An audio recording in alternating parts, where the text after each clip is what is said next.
Hello friends, competitors academy channel पर आप सभी का स्वागत है। तो दोस्तों, आरएस मुख्य परीक्षा 2018 जिसका रिज़ल्ट बड़ी मुश्किल से आया था, उस रिज़ल्ट का अब इंटरव्यू को भी पोस्टपोन किया गया। फिर पोस्टपोन के बाद में अब उसको भी कैंसिल कर दिया गया है। तो आज जो है 18 दिसंबर 2020 को आज मेरी आंखें बिल्कुल ऐसे चमक गई ये न्यूज़ पढ़ के कि भाई ये क्या हुआ है, हैं? मुख्य परीक्षा, जब मैंने ये पढ़ा मुख्य परीक्षा का परिणाम हाईकोर्ट ने किया रद्द, तो बड़ी मज़ेदार न्यूज़ लगी यार कि यार ये किस तरीके की बॉडी है यार। ये आरपीएससी किस तरीके की बॉडी है ये? इनसे कोई एग्ज़ाम ठीक से कंडक्ट होता है कि नहीं होता है? ये क्या कर क्या रहे हैं ये लोग, हैं? इन्होंने इनसे कोई एक एग्ज़ाम आज तक कोई ठीक से कंडक्ट हुआ है टाइमली? कोई एक साल के अंदर में कंडक्ट कर पाते हैं ये लोग? हर जगह पे पॉलिटिक्स इन्वॉल्व है या क्या चक्कर है इनका? इनसे यूपीएससी हर एग्ज़ाम को टाइम पे कंडक्ट करवा लेती है, आरपीएससी को इतनी प्रॉब्लम क्यों आती है? अब इन्होंने गलती किसकी है ये आप देखें और समझें। आज जो आर्टिकल आया है इसमें पत्रिका के न्यूज़पेपर में, तो आप वो देख सकते हैं। इसमें है मुख्य परीक्षा का परिणाम हाईकोर्ट ने किया रद्द। हाईकोर्ट ने इसलिए रद्द किया है क्योंकि इन्होंने इंटरव्यू के लिए सिर्फ 1.5 गुना लोगों को ही बुलाया था, जबकि 2 गुना लोगों को बुलवाने का प्रोविज़न था। पहली बात तो मुझे ये भी नहीं समझ आता कि ये 2 गुनों का प्रोविज़न कब बन गया, कैसे बन गया। और दूसरी बात ये, जब यूपीएससी 3 गुना लोगों को बुलाती है तो फिर ये कौन सा नया प्रोविज़न बना लिया इन लोगों ने 2 गुना बुलाने का?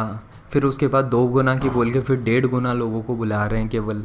और फिर हाई कोर्ट को कहना पड़ता है कि भाई 1.5 गुना नहीं 2 गुना को बुलाओ आप, और इसको जो मेंस का रिज़ल्ट था उसको रद्द करो, पुराने वाले को। तो दोस्तों, ये जो है ये बॉडी बिल्कुल ही मतलब इस बॉडी में रिफॉर्म लाने की ज़रूरत है या कुछ गवर्नमेंट को कुछ एक्शन लेना चाहिए। इस तरह से सालों पे सालों लोगों के ख़राब होते हैं। मैं आपको इसकी हिस्ट्री बताता हूँ। ये एग्ज़ाम सन 2018 में अगस्त मंथ में हुआ था। अब अगस्त मंथ में एग्ज़ाम कंडक्ट होने के बाद में 1 साल, जो प्रीलिम्स के एग्ज़ाम के बाद में 1 साल इनको लग गया सिर्फ मेंस एग्ज़ाम कंडक्ट कराने में। पहली बात तो 1 साल लग गया। यूपीएससी प्रीलिम्स के 3 महीने बाद में मेंस का एग्ज़ाम कंडक्ट करा लेती है, या आरपीएससी को 1 साल लग गया मेंस का एग्ज़ाम कंडक्ट कराने में। फिर 1 साल के बाद में 1 साल और लग गया रिज़ल्ट पब्लिश करने में। जो मेंस का रिज़ल्ट था वो लाने में 1 साल और लग गया इनको। फिर 1 साल जब मेंस का रिज़ल्ट आया, उसके बाद में इनको 6-7 महीने लग जाते हैं ये डिसाइड करने में कि इंटरव्यू होगा कि नहीं होगा, कि क्या होगा इंटरव्यू का। ठीक है, इंटरव्यू की डेट देते हैं 6 महीने बाद की। फिर हाई कोर्ट का अब ऑर्डर आ रहा है कि ये इंटरव्यू को कैंसिल कर दिया जाए। तो इसका मतलब जो आरपीएससी की बॉडी है इसमें रिफॉर्म की ज़रूरत है। ये इस तरीके से स्टूडेंट्स की मतलब 3-4 साल 5 साल तो ये ऐसे ही निकाल देते हैं ये लोग। तो आपको इस बात को समझना होगा कि काफ़ी स्टूडेंट इसमें फंसे हुए होंगे। तो मैं कुछ इस बात को जो है, काफ़ी स्टूडेंट जो प्रिपरेशन कर रहे हैं उनको यही कहना चाहता हूँ कि आप हर तरीके के एग्ज़ाम पे जो आपको लगता है आप निकाल सकते हैं उनके ऊपर भी ध्यान रखें। मतलब जो दूसरे इंडिया लेवल पे एग्ज़ाम्स होते हैं या फिर राजस्थान के लेवल पे ही दूसरी पोस्ट के एग्ज़ाम्स होते हैं, तो अलग अलग जगहों पे भी तैयार रहा करें आप, उनकी तैयारी करते रहा करें। ताकि क्या है कि आपको अपनी एक जॉब सिक्योर कर लेनी चाहिए, उसके साथ में तैयारी करनी चाहिए। मैंने अपनी प्रीवियस वीडियोस में भी इस बारे में बताया था कि आरएस एग्ज़ाम तो जिसमें बिल्कुल वर्स्ट काइंड ऑफ एग्ज़ाम हो चुका है कि इनको ये कभी कोई चीज़ टाइम पे नहीं कर सकते हैं। इसके अलावा आप दूसरी स्टेट में जाओगे तो वहाँ भी सिमिलर प्रॉब्लम चल रही होगी। पहले भी यहाँ पे एक कैंपेन चला था एसएससी एग्ज़ाम के रिज़ल्ट को लेकर के। तो ये यूट्यूब पे ही चला था, ट्विटर पे भी हैशटैग कैंपेन चला था। तब लोगों ने वीडियोस बनाई और बताया कि भाई एक तरीके का डिजिटल आंदोलन की तरह चला था।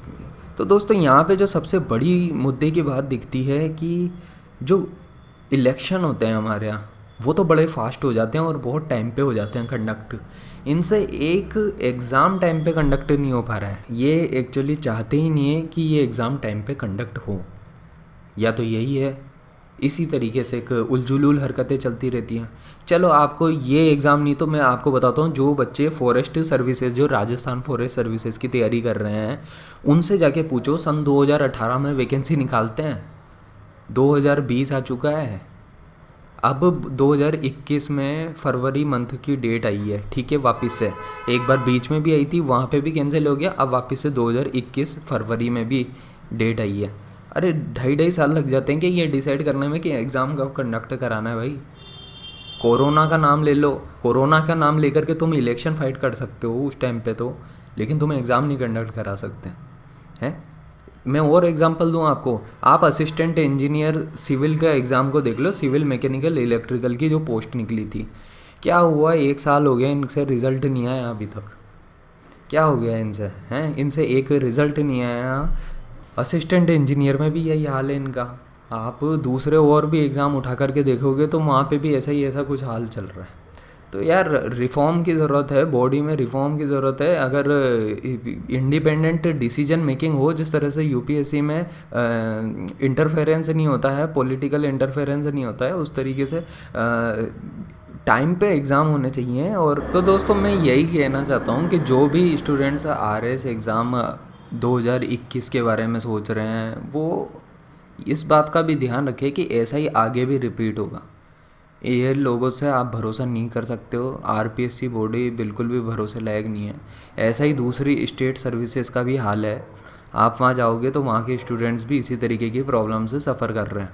तो आप जो है अपने लिए एक ऑप्शंस को भी तैयार रखें, जो कि दूसरी पोस्ट के फॉर्म में हो सकता है, दूसरे गवर्नमेंट एग्ज़ाम्स हो सकते हैं, जो सबऑर्डिनेट लेवल के गवर्नमेंट एग्ज़ाम्स हो सकते हैं, जहाँ से आप इजीली आप सक्सेस पा सकते हो वहाँ पे और अपने लिए एक जॉब सिक्योर कर सकते हो। तो ऐसा करते हुए चलो आप, ताकि जो है आपकी लाइफ में कोई हर्डल नहीं आए बीच में। तो दोस्तों आपको जो है ये दूसरे, देखो पोस्ट के लेवल से अपने आप को छोटा मत समझा करो कि कोई पोस्ट छोटी हो सकती है, कि आप जैसे आरएस का लेवल ही बना लेते हो कि भाई मेरे को तो आरएस ऑफिसर ही बनना है। ठीक है बनना है, but at the same time दोस्तों मैं यही कहना चाहता हूँ कि आपको इसलिए भी तैयार रहना है कि इस तरीके की सिचुएशन आ सकती है जब आपके 4-5 साल निकल गए हों और आपके हाथ में कुछ भी ना हो, ठीक है।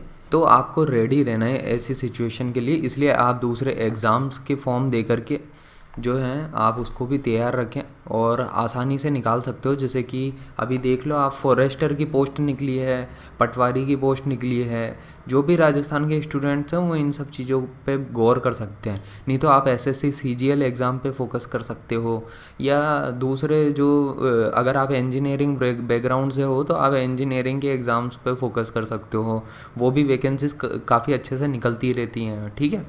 तो दोस्तों मेरा इस वीडियो में कुछ आपको न्यूज़ को लेकर के अलर्ट करना, और इसके अलावा मेरे को जो है यही था उद्देश्य कि आप लोग इस चीज़ से सीखें कि किस तरीके की एक्टिविटीज़ ये गवर्नमेंट एग्ज़ाम्स में होती है, और आप उस बात को लेकर के सतर्क रहें। तो चलिए दोस्तों, मुझे उम्मीद है कि आपको इस वीडियो से सीखने को मिलेगा, और अगर आपको वीडियो पसंद आई हो तो लाइक करें, शेयर करें अपने दोस्तों के साथ, चैनल को सब्सक्राइब करें। इस चैनल पे दोस्तों राजस्थान और इंडिया से रिलेटेड काफ़ी एग्ज़ाम से रिलेटेड वीडियोज़ आती रहती हैं। तो दोस्तों वीडियो को अगर आपने एंड तक देखा उसके लिए बहुत बहुत धन्यवाद।